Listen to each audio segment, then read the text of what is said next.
Hi అండి. Eighth class history 1857 ప్రజా తిరుగుబాటు అనంతర పరిణామాల్లో ఫోర్త్ పార్ట్గా కుర్దా తిరుగుబాటు, తైపింగ్ తిరుగుబాటు గురించి తెలుసుకుందాం. కుర్దా తిరుగుబాటు అనేది ఏ విధంగా స్టార్ట్ అయ్యింది, బ్రిటిష్ విధానాలు ఎలా ఉన్నాయి, దానికి తిరుగుబాటుదారులు ఏం చేశారు, తిరుగుబాటు తర్వాత రిజల్ట్ ఎలా ఉన్నాయో చూద్దాం.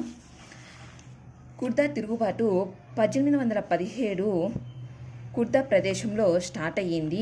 ఆగ్నేయ ఒరిస్సాలో బ్రిటిష్ వారికి వ్యతిరేకంగా జరిగిన ప్రముఖ సాయుధ తిరుగుబాటు కుర్దా తిరుగుబాటు. 16వ శతాబ్దంలో చిన్న రాజ్యంగా కుర్దా అనేది ఏర్పడడం జరిగింది.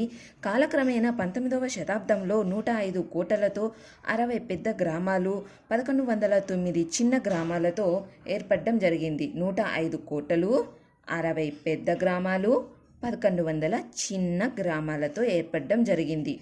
మరాఠాలు బీర్ కిషోర్ నిర్బంధించడంతో 4 పరగణాలు, జగన్నాథ ఆలయ పర్యవేక్షణ, 14 సామంత రాజ్యాలను ఇవ్వడం జరిగింది. ఈ బీర్ కిషోర్ యొక్క కుమారుడు రెండవ ముకుందదేవ్ మరాఠాల మీద కోపంతో ఆంగ్లేయుల వద్దకు వెళ్లారు. అదే సమయంలో మరాఠాలకు ఆంగ్లేయులకు యుద్ధం జరుగుతూ ఉన్నప్పుడు అందులో ఆంగ్లేయులు గెలవడం జరిగింది. దాంతో 1803లో బ్రిటిష్ వారు ఒరిస్సాను ఆక్రమించడం జరిగింది. దీనితో రెండవ ముకుందదేవ్ యొక్క ఆంగ్లేయులతో చర్చ అనేది విఫలం జరగడం జరిగింది. నెక్స్ట్ రెండవ ముకుందదేవు రెండవ ప్రయత్నంగా సామంత రాజులు మరాఠాలతో కలిపి రహస్యంగా ఒప్పందాలు కుదుర్చుకుంటున్నప్పుడు ఈ విషయం తెలుసుకున్న ఆంగ్లేయులు రెండవ ముకుందదేవ్ దగ్గర ఉన్న భూభాగాలను లాక్కొని జగన్నాథ ఆలయ నిర్వహణ హక్కును, జమీందారు ఆదాయంలో 10వ వంతును ఇవ్వడం జరిగింది.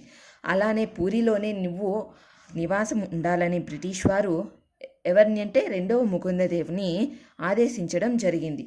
దీనితోనే 1817లో విదేశీయులపైన సాయుధ తిరుగుబాటుకు దారితీయడం జరిగింది.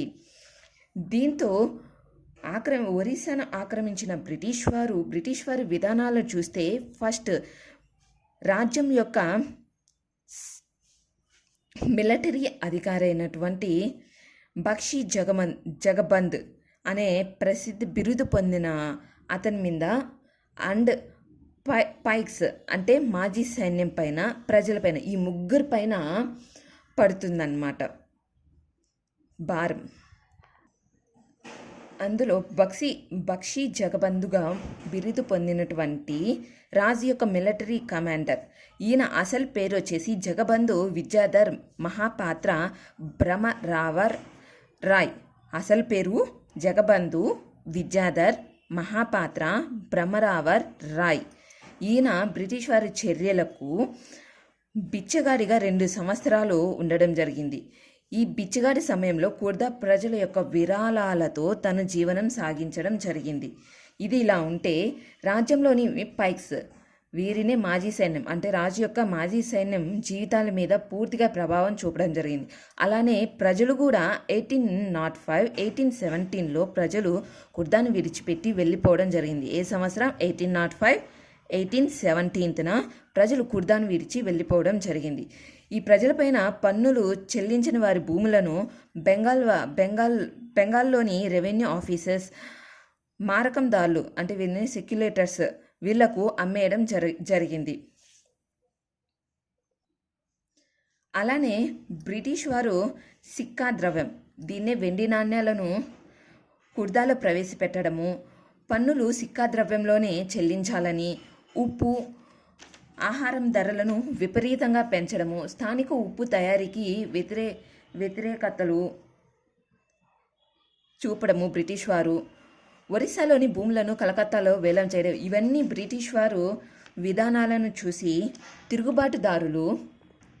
తిరుగుబాటుదారులు ఏం చేశారంటే 1817లో 5 నుండి 10,000 మంది సైన్యంతో, ఫైక్స్ లేదా మాజీ సైన్యంతో, కాండ్ జాతికి చెందిన వారితో మన యొక్క రాజుగారి మిలిటరీ కమాండ్ అయిన బక్షీ జగబంద్ వచ్చేసేసి పూరిని వశం చేసుకోవడం జరిగింది. ఇక్కడ నుంచి తిరుగుబాటుదారులు బ్రిటిష్ వారి పైన చేయడం జరిగింది తిరుగుబాటు.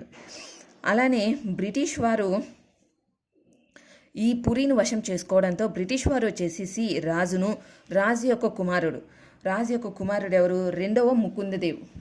రెండవ ముకుందదేవ్ను కలిపి కటక్ జైలులో బంధించడం జరిగింది.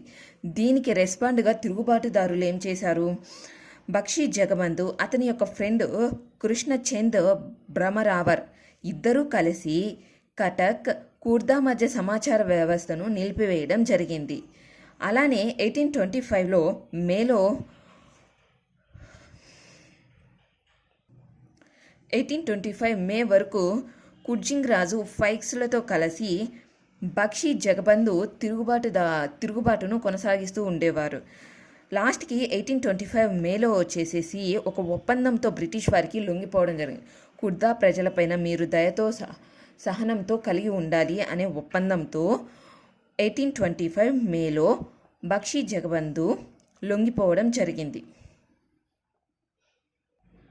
అలానే 1817 మార్చ్ 29న 1817 మార్చ్ 29న ఫైక్స్ అంటే మాజీ సైన్యం, కుర్దా యొక్క మాజీ సైన్యం బానాపూర్లోని పోలీస్ స్టేషన్పై దాడి చేసి అక్కడుండే వారిని చంపి గవర్నమెంట్ ధనాన్ని అన్నిటినీ ఎత్తుకెళ్లడంతో తిరుగుబాటు అనేది మరింతగా ఎక్కువైంది. బక్షీ జగబంధు 1825 మేలో లొంగిపోయిన తర్వాత తిరుగుబాటు యొక్క రిజల్ట్స్ చూస్తే ఉప్పు ధరను తగ్గించడం, పోలీస్ న్యాయ వ్యవస్థలో సంస్కరణలను తీసుకొని రావడం, అలానే లంచగొండులను తొలగించడం, భూస్వాముల భూమిని తిరిగి ఇవ్వడం, బ్రిటిష్ వారు మూడవ రామచంద్రదేవ్కి పూరికి వెళ్ళమని చెప్పడము, 24,000 అతనికి ఇవ్వడము, జగన్నాథ ఆలయ పర్యవేక్షణ బాధ్యతలను అప్పగించడం జరిగింది. ఇందులో ఇయర్స్ చూస్తే 1803లో వచ్చేసి బ్రిటిష్ వారు ఒరిస్సాను ఆక్రమించుకున్నారు. 1803 బ్రిటిష్ వారు ఒరిస్సాను ఆక్రమించుకున్నారు. 1817లో ఈ తిరుగుబాటు అనేది స్టార్ట్ అయ్యింది. 1805, 1817 మధ్య కుర్దాను విడిచిపెట్టి ప్రజలు వెళ్ళిపోవడం జరిగింది. అలానే 1817లో వచ్చేసేసి పూరిని వశం చేసుకున్నారు. 1825 మేలో వచ్చేసేసి బక్షీ జగబంధు వచ్చేసి బ్రిటిష్ వారికి లొంగిపోవడం జరిగింది. 1825 మేలో బ్రిటిష్ వారికి లొంగిపోవడం జరిగింది. 1817 మార్చ్ 29న పైక్స్ వచ్చేసి బానాపూర్ పోలీస్ స్టేషన్పై దాడి చేయడం జరిగింది. 1817 మార్చ్ 29న. ఇప్పుడు టెక్స్ట్ బుక్లోని మెయిన్ పాయింట్స్ చూద్దాం. 1817లో ఒరిస్సాలో కుర్దా తిరుగుబాటు స్టార్ట్ అయ్యింది. 105 కోటలు, 60 పెద్ద గ్రామాలు, 1100 చిన్న గ్రామాలు. అలానే 1805, 1817 మధ్య ప్రజలు వెళ్ళిపోవడం జరిగింది కుర్దా నుంచి. బక్షీ జగబంధు, అసలు పేరు జగబంధు విద్యాధర్ మహాపాత్ర భ్రమరావర్ రాయ్ 29th మార్చ్ 1817న ఫైక్స్ బానాపూర్లోని పోలీస్ స్టేషన్పై దాడి చేసి ఈ తిరుగుబాటును మరింత ముందుకు సాగేటట్లు చేశారు.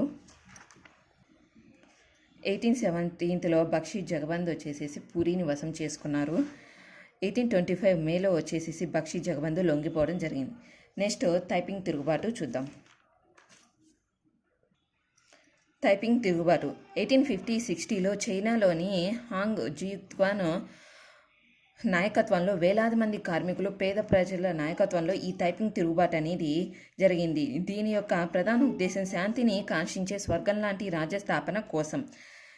ఈ తైపింగ్ తిరుగుబాటులో హాంగ్ వచ్చేసి క్రైస్తవ మతుడిగా మారి సాంప్రదాయ మతాలైన బౌద్ధ, కమ్యూనిజంకు వ్యతిరేకంగా ఉండడం జరిగింది. ఈ తైపింగ్ తిరుగుబాటుదారుల యొక్క కోరిక వచ్చేసేసి క్రైస్తవ మతాన్ని ఆచరిస్తూ సొంత ఆస్తులు లేకుండా సామాజికంగా అసమానత లేని, స్త్రీ పురుష భేదాలు లేని, నల్లమందు, పొగాకు, మద్యం, జూదం, వ్యభిచారం, బానిసత్వాన్ని నిషేధించే రాజ్యాన్ని స్థాపించాలని తైపింగ్ తిరుగుబాటుదారుల యొక్క కోరిక అన్నమాట.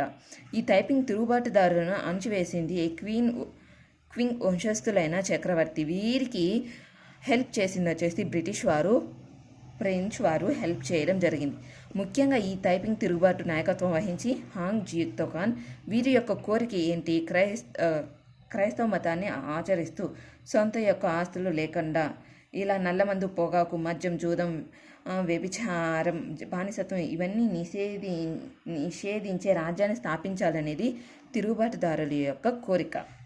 టెక్స్ట్ బుక్లో చూస్తే ఇది 1850-60లో స్టార్ట్ అయ్యింది. నాయకత్వం వహించింది హాంగ్ జీక్తా ఖాన్. ఈ తిరుగుబాటుదారుల యొక్క కోరిక క్రైస్తవ మతాన్ని ఆచరిస్తూ వ్యభిచారం, బానిసత్వం లేకుండా రాజ్యాన్ని స్థాపించాలనేది ఈ తిరుగుబాటుదారుల యొక్క కోరిక.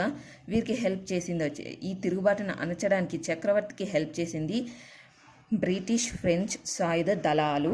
Thank you for watching. Please subscribe చేసుకోండి.